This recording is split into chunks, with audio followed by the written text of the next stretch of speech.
Hi Abdi, this is your news.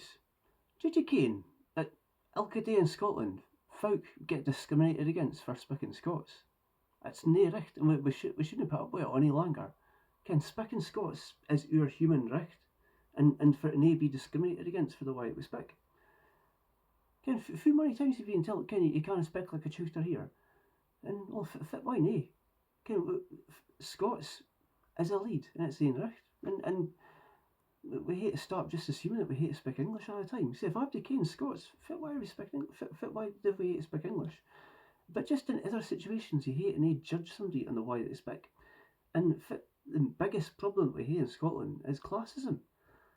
In urban areas, getting in tunes, assume that if you speak Scots, you're not educated. It doesn't matter. Again, if you're not educated, you should be treated in the same way.